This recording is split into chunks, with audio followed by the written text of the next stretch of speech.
I grew up in places people whisper about when the sun goes down, in towns so small that the map names feel like suggestions and not promises, and this collection is born from that upbringing. I come from a line of people who listened to the road when it sighed, who read the color of evening smoke like a weather report, and who learned early to accept warnings as more than folklore. My mother used to stop whatever she was doing and say the name of a place the way some people say a prayer, and the tone always meant one thing: do not go there after dark. That voice, that prohibition, sat with me through childhood and into a time when I made a habit of turning those forbidden echoes into questions. I am the person who knocked on doors at midnight, who followed a rumor to its shape, who read police blotters like other people read novels, and I tell you all of this because that is why you should listen to me now. In this video, I am going to narrate 5 true scary stories from 5 of the creepiest small towns I have ever lived near or visited, and I promise each of them will end with a revelation that will change the way you think about the places you grew up in. Stay with me through each piece, because each one connects to the next in a way that is quiet but intentional. I lived these things, I chased them, I watched my neighbors look away, and I will tell you everything from the first rumor to the final document I held in my hands. Close your windows, lean in, and if you can, listen all the way to the end. The first town I want to talk about is called Hollow Creek, and it is the kind of place where the river runs black in late summer and the barber still closes at noon on Tuesdays because that is the way things have always been done. There are a handful of details you should keep in mind for every story here. I name actual streets and buildings because geography matters. I give a year or a season when it helps to anchor the tale. And I will mention relationships, like my mother or the neighbor who saw what they saw. In Hollow Creek, the rumor began at a gas station on Route 7 where old men traded parts and pieces of the town like they were dominoes. The man who started the particular rumor was called Tom Baker. Tom was an ex-mechanic with a laugh that filled a room until you remembered he had lost a wife the year before, and then his laugh sounded hollow. He told my Aunt Marta one evening that he had seen a figure by the water a week after a storm. The figure was carrying something that looked like a sack, but moved like someone resisting the sack. Wind. Marta repeated it at the diner to a woman named Lena who worked nights and who swore she had seen footprints that led into reeds and stopped as if someone had simply evaporated. Soon, everyone from Pastor Raoul to the junior deputy, a man named Harris, had their own version. There was also an old teacher named Clara who kept a ledger of neighborhood oddities, and a boy named Ben who swore the shape was always there when he cut through the creek bank on the way home from school. Each person shifted the story slightly. One said it was a washing of guilt from an old factory spill. Another said it was a man dumping pets of the town because he could not bear to bury them. The police report listed it as a trespassing complaint, and then a missing pet report, and then nothing. My mother told me not to come back into Hollow Creek after dusk. She had her reasons. She had watched enough sorrow to recognize the pattern that leads a town to seal itself with silence. I did not listen at first because the part of me that grew on restless roads kept asking what happens when a town decides not to look. The second town is Grayfield Road. Grayfield is even smaller than Hollow Creek, with a single market, a rested playground that squeaks in the wind, and an abandoned trailer park people called the Carcasses. The name came from the old RV skeletons left to rust and the smell of their abandonment that caught in your throat like the taste of pennies. I met a woman named Sarah there. Sarah was 26 when she told me about the man who came into the market at dusk with hands that were always stained with dark soil. He bought the same brand of cigarettes, and he asked about missing things in the way of someone taking inventory. Sarah said she felt watched after she spoke to him. The market owner, a short woman named Helga, said she remembered him as polite, and later as someone who refused to leave one night when she locked the doors. A teenager called Miguel saw the man one morning near the old well and said that the man had children like toys tied to his belt. The rumor swelled into a local mythology that involved a man who swapped photographs for favors and who liked to collect names. I listened, and I recorded, and I walked the path by the well with a flashlight that hummed like a bee. The third place was a ridge called Maple Hollow, where an abandoned church sits and a radio once broadcast hymnals until the transmitter died. People said the church bell rang on its own the night it rained, and there was a woman named Nora who swore she had heard the bell and seen people standing in the cemetery with umbrellas held inside out. The stories in Maple Hollow had more color and more costumes, people who talked about curses and secret societies. An old man named Frank, who ran the bait shop, claimed that he had seen a man in a worn suit on the church steps, a man who disappeared through the stained glass as if the glass had been a door. In each town, there were names you could trace like a map, and each name had a small ledger of facts that then collided with emotion. I am listing all of this because for the first part of my life, that ledger was my compass. At about the time I turned 27, I decided to stop being the person who wrote rumors down and become the person who tried to find out what rumors covered. That decision came after an argument with my brother Tom, which was less an argument and more a breaking. Tom had been in the car with me when we drove past a trailer with its porch light on and a radio playing a song that always made our mother cry. He said something like, "People pretend not to see," and I said, "People pretend not to act," and Tom looked at me as if I wanted to burn the town down. We did not speak for a month. That silence felt like a permission slip. I told myself I would use that pause to do the one thing we had been told not to do, go into places at night. I prepared in the small ways people do for dangerous nights. I charged my phone. I filled a thermos with coffee. I made a checklist of names and places I would visit. My primary resource was time and a stubbornness that felt like principle. I told a friend named Clara that I would be out. She said, "Come back before dawn," and left her keys on the kitchen counter as if that gesture would hold me like a tether. I borrowed a small camera from Lena and a set of old walkie-talkies from Harris. That conversation had more than 6 exchanges. I asked, "Are you sure?" She asked, "What will you do?" I said, "I will just listen." She said, "That is what people say before they get in trouble." I said, "I will be careful." She said, "The town does not like people poking where they sleep." I said, "I know." She said, "Promise me you will not go alone." I said, "I will have someone with me." She said, "Promise." I said, "Okay, promise." She said, "Bring coffee," and I laughed and hung up. The night I first went out felt like a rehearsal for a memory.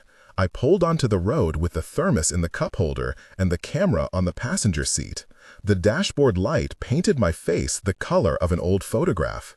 The air smelled like cut grass and something that could have been river rot if you put your face down and tried to name it. My plan was simple. Visit Hollow Creek, observe, make notes, and leave. Plans almost never stay simple. There are several procedural things I need to explain because they will matter in the way authorities later treated what I found. The police log was recorded on a paper schedule and then typed into the county system within 72 hours. The forensics team that visited a scene used luminol tests and soil samples and a camera with an aperture the size of a small coin to capture microscopic fibers. They processed time of death by rigor where applicable and by witness statements otherwise. Those procedures are standard and take days to yield results. When I walked the creek bank, I had a satchel with a flashlight, a small kit for taking soil samples, and a voice recorder. I photographed footprints and leaves, and I left a note in the sheriff's station indicating my presence and my intention to cooperate. That note was later used by the deputy as evidence that I had been on site and not trespassing on purpose. When I arrived at Hollow Creek, the diner was closed. The neon sign fizzed like the last breath of a soda machine. The air tasted like cigarette smoke and coffee gone thin. I saw Tom at the gas station leaning against the pump, and we had a sequence of exchanges that should be described because it shows how rumor morphs into action. I said, "Tom, are you the one who started all this?" Tom looked up and shrugged. He said, "You know me." I said, "Why did you say you saw something?" Tom said, "Because I did." Tom said, "It was a figure carrying something," and his voice slowed like a man recalling a dream. I asked, "What did it look like?" Tom said, "It looked like a person and a knot at the shoulder." And he kept repeating that part as if the knot mattered. Tom said, "Maybe it was a blanket, maybe it was an animal, maybe it was guilt." I said, "Did you tell Harris?" Tom said, "I told everyone, and no one believed me." I said, "Why not?" Tom said, "Because these places have a way of swallowing the proof and spitting out excuses." And his hand curled around the gas pump like he was trying to find purchase on the world. The first moment of real tension happened when a car pulled up with its headlights off, as if the driver wanted to arrive and not be seen. The car coasted near the creek and shut down. I felt the color leave my mouth. In 2 paragraphs, I remember the sound of the engine stopping the way you remember the first time a cold shower shocks you. It was a low metal cough, followed by a silence that held like waiting for an audience to clap. My skin tightened with the chill of late July, and my palms were slightly sticky from the thermos. The man who stepped out smelled like hay and oil and something chemical that made my eyes water. He was tall and he carried a lantern with a crescent of light in it. He did not speak at first, and then he said, in a voice like gravel, "Why are you here?" And I said, "Because I asked questions." And he said, "Some places are private." And I said, "They are public land." And he said, "That is the way adults argue about property." And we stared at each other. That tension had the physical sensation of a knot in my stomach. And the sensory details are important. The lantern smelled like kerosene. The grass made a sound like crumpled paper underfoot.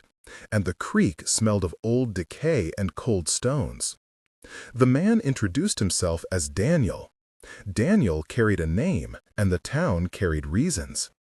Daniel said, "I have been watching since the storm." I said, "Watching what?" Daniel said, "People who bring the wrong things to the river." I asked what a wrong thing looked like. Daniel said, "It looks heavy, and it looks like the past." And he added quietly, "Some things do not belong in daylight." The conversation between us grew into 8 exchanges that night, where each sentence pushed the other, and where the dark folded like paper. I said, "If someone is hurting animals, you should call the sheriff." Daniel said, "I did." And the sheriff said, "Nothing." Daniel said, "The sheriff has family, and sometimes families close ranks." I said, "Why would you leave things at the water?" Daniel said, "To make sure they would be found. To make a point to anyone who refused to notice." I said, "Did you do it?" Daniel looked at me and said, "I did things to stop other things." And that is when I understood that in small towns, morality bends to necessity, and that necessity often smells like cheap perfume and diesel. After that night, things escalated in a way that is unspectacular and therefore harder to ignore. A neighbor reported a missing dog. A child found a toy by the reeds. A fisherman said his nets came up full of fabric and not fish. The sheriff came with Harris, who I had given the walkie-talkies to, and they took statements. At this point, I recorded dialogues among at least 6 people in the room. Helga, the market owner, said, "I lock my doors at night, and I do not want trouble." Pastor Raoul said, "Find the lost and pray for the found." Deputy Harris said, "We will investigate." And I said, "We have to take this seriously." Harris said, "We will check the tapes." And Tom said, "The creek eats evidence." And Clara said, "Write it down and keep it safe." And the room filled with the smell of coffee and stale donuts. The first major confrontation that I will deal with. The creek event happened at 3 in the morning when Daniel led a small group to where he swore something would surface. The group included me, Daniel, Tom, and Ben, and 2 other people, a woman named Marta and a man named Officer Green who had been transferred in from a neighboring county. The dialogue before we entered the reeds was long and dense and included the following exchanges. I said, "Are you sure this is not a trap?" Daniel said nothing for a long time and then said, "Traps are how the past gets attention." Tom said, "We cannot just wade into there." Ben said, "I am with Tom," and Marta said, "I came because someone has to watch." And Officer Green said, "I have a badge, and that complicates things." And I asked, "What does your badge mean when a town is quiet?" And he said, "It means I will take notes." And that answer sizzled like an electric wire. We moved in single file, and the air was humid and heavy, and each step sucked mud into boots like a slow sound. There were sensory details everywhere. The air tasted metallic like old pennies. There was the constant whisper of the river, the cold touch of reeds on my shins, the scent of wet wool and kerosene from the lantern. In the reeds, we found something wrapped in canvas, and the moment when someone peeled the fabric back is one I still see when I close my eyes. We did not find a corpse in the way you see in movies. What we found was an accumulation of things, like a shrine. There were toys, a pair of small shoes, a ragged coat, and a notebook with names written in a looping hand. The notebook smelled of river mold and ink. In that place, the town rumor and the physical object collided, and there was no more room for doubt. The second, larger tension moment started when Officer Green insisted on calling headquarters and wanted to move the items to an evidence bag. But Daniel would not let go. Daniel said, "These things need witnesses, not bags," and his voice folded under some grief that was not theatrical. Tom pushed, then words were exchanged, and there was a brief scuffle, and I will describe it in 2 paragraphs because those moments of physical contact compress memory into very sharp images. The scuffle was more a tangle of elbows and soft curses than a fight. It had the smell of damp cotton and the sound of belts sliding through loops. Ben shouted, "Stop," and someone said, "Call the sheriff." And then there was a scream of a bird from the trees like a punctuation mark. The end of that scuffle left a bruise on Tom and on my memory. The sheriff arrived after dawn, and the items were taken for inventory. The police wrote a report, and the town was, for a few days, flush with action. The forensic procedure was applied. The team dusted for fibers, they took soil samples, and swabbed the fabric for DNA. I will summarize that procedure in the simple terms that were later used in court. The team used luminol on the fabric to check for blood. They placed items in sterile bags labeled with case numbers. And they logged chain of custody in a book that would later be subpoenaed. The methods were procedural and cold, and they made emotion portable. In the following weeks, more names surfaced. A teacher called Rachel came forward saying a child had disappeared from a daycare years earlier and that she believed those names in the notebook matched faces she had once known. An old man named Frank said he had seen a truck with no plate circling the town months before. Another person named Miguel said he had overheard a conversation at the bar where someone joked about late-night fishing for trouble. The town split into camps. Some said this was the last gasp of a messed-up conscience, and others said we are being unfair to a man who tried to stop harm. The revelation came not in a dramatic confession, but in a file, a court document I obtained after weeks of request. In that document, a name appeared, and the name belonged to a contractor who had once made a deal with a factory to remove hazardous waste. That contractor had a record of moving things at night and of taking shortcuts. The twist was that the contractor had also been a volunteer at a shelter where children had sometimes been dropped off in the middle of the night. It was a collision of small confidences that turned into a pattern. When we confronted the contractor in the presence of the sheriff, he did not confess outright. He instead offered a kind of human explanation. He said, "I was trying to bury the past. I was trying to keep the town clean. I did not mean to harm anyone." And he spoke about confusion and fear with a voice that sounded like a man reading his own apology. That bewildered the town because suddenly the antagonist had grief and a reason, and that complicates the way we assigned blame. A legal case began, and the immediate consequences were heavy. Tom left town for a while. He said he could not stand the eyes and the whispers. Marta stopped working nights at the diner. Pastor Raul organized a vigil, and Clara, who kept the ledger, created a small archive in case something like that ever happened again. There was a court hearing, and the contractor was charged. But some counts were dropped, and the town was left with an official version and an unofficial version, and the two rarely match. After Hollow Creek and Grayfield and Maple Hollow, I continued to travel small towns, recording whispers and collecting names. Another story from a place called Ashby concerns a man who came to the market to smile, and who later was found with his hands stained and who said he had only been helping. In that case, the community reaction was to gather and then to scatter. A woman named Laura took me aside and said, "Do not take everything you hear at face value." And I replied, "But some things are true whether you want them to be or not." And she said, "There is a difference between truth and justice, and that distinction haunted me." The fifth story is from a town called Vermilion, and it is the one that ties into all the others by theme. Vermilion had a lake that reflected the sky like a black mirror, and people there told a story about a man who brought his son to the water and then returned alone. The father, whose name was Arthur, later became the subject of gossip and then legal scrutiny. He walked through the market with cigarettes and a tired smile, and people said he carried a secret the way other people carry groceries. I interviewed a woman named Hannah who said she once saw Arthur argue with someone near the pier. I interviewed a fisherman named Pablo who said he saw a cloth tied to a branch and believed it was nothing at the time. The twist in Vermilion was that the town itself had institutional blinders, a pastor who had protected a member of his congregation, and a mayor who prioritized tourism over truth.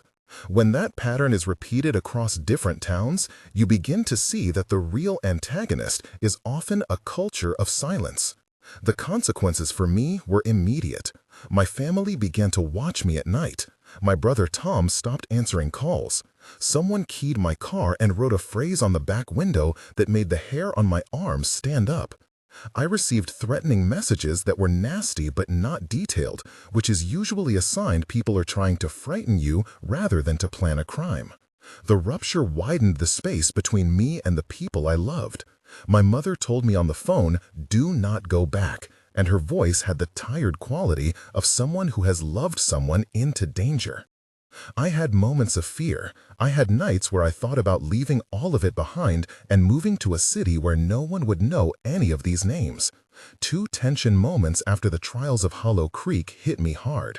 The first lasted 3 nights and involved a man who followed me from a grocery store.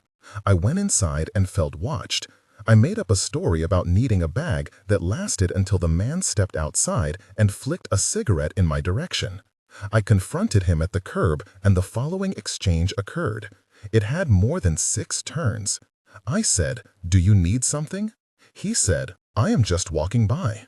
I said, "Why are you watching him say people like you make trouble?" I said, "I am just asking questions." He said, "Some people ruin a town." I said, "Am I ruining it, or is someone else?" I asked him about his name. He said, "Call me what you want," and he laughed, and that laugh had no humor, and I felt the heat of anger and then of fear. The second tension moment was when a local journalist named Rachel invited me to a small radio segment to talk about what I had seen, and then received anonymous evidence that contradicted her piece, and she was suspended by the paper for a week. The exchange with her editor had an icy, procedural quality, and I will report it because it shows how institutions manage risk. He said, "We cannot publish without proof." She said, "We have witnesses." He said, "We need documents." And the fight ended with Rachel saying, "Sometimes proof is bodies, but proof is rarely clean." The rest of the script you are hearing now includes an epilogue because I promised to tell what happened months later. Before I go to that, I want to pause and ask you a question, and I want to hear from you. If you were in my place and you saw the things I saw, would you have left them alone, or would you have followed the river to the end? Type in the comments, "I would have left it" or "I would have followed," and say why in 2 short lines. Your answers matter because they map how people imagine courage and fear in their daily lives, and because I do read comments and they help shape future episodes. Now back to the narrative and the final legal and social fallout. The criminal filings moved at a pace that felt slow and sometimes outright sluggish. The local prosecutor filed charges in Hollow Creek and in Vermilion, but many counts were dropped after pretrial negotiations. The forensic evidence in several cases was inconclusive.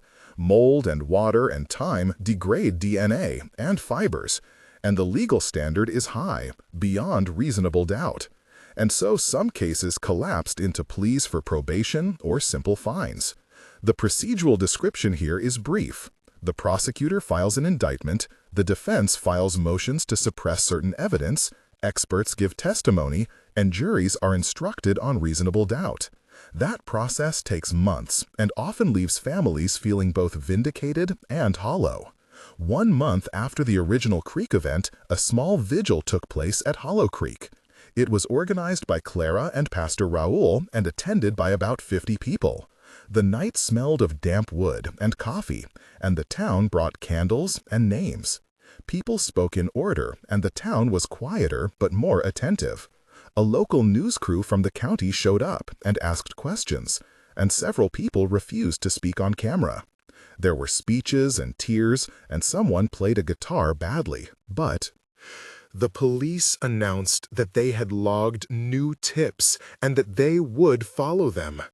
The mood was deferential but restless. 3 months after the events, there had been indictments and there had been a resignation. The contractor I mentioned earlier was facing charges, and the mayor of Vermilion resigned under pressure from activists who had organized online. The town meetings were noisy and attended by people who once ignored each other. Clara set up a small box at the library where people could drop anonymous tips. The community reaction was mixed. Some locals felt relieved that changes were happening, and others felt the change was an invasion. My brother Tom returned briefly, but then left again, saying he could not sleep there anymore. 6 months later, the legal process had moved into a series of plea deals and 1 trial. The contractor accepted responsibility for improper disposal of hazardous materials, which resulted in a non-violent sentence and mandatory community service. That sentence angered some and comforted others. The shelter volunteer who had been suspected was arrested on lesser charges related to negligence and was ordered to attend counseling. The town of Hollow Creek erected a small plaque near the bank with the names of the missing pets and a line about community vigilance. The plaque felt like a thin thing, and yet it was something concrete in a place that had been full of fog. Institutions reacted in specific ways. The county reallocated funds to the sheriff to improve record-keeping, and the state forensics lab proposed a partnership to speed up processing of biological samples. Those administrative changes happened because of pressure coupled with the peculiar quality of media attention. The human consequences were messy. Tom moved to a city 3 hours away and took a job in construction. Marta began volunteering at a night shelter and told me she felt useful in a new way. Pastor Raul started a listening circle, and Clara published her ledger online so others could use it as a template. I kept recording and I kept asking questions. The final thought I want to leave you with is this. Small towns are not inherently sinister, but they are fragile ecosystems where silence can become a protective species. The people who live there are brave and kind and complicated. Sometimes the antagonist is not a single person, but a culture that makes choices that keep them comfortable at the cost of someone else. If this collection unsettled you, think about what you would do in your own town. Would you look away Or would you pick up a flashlight? If you want more of this kind of work, subscribe to the channel. I will keep seeking out whispers and putting names to them. I will post documents and interview transcripts for those who want to dig deeper. Thank you for listening, and remember, silence does not make things disappear. It only moves them under somebody else's floorboard.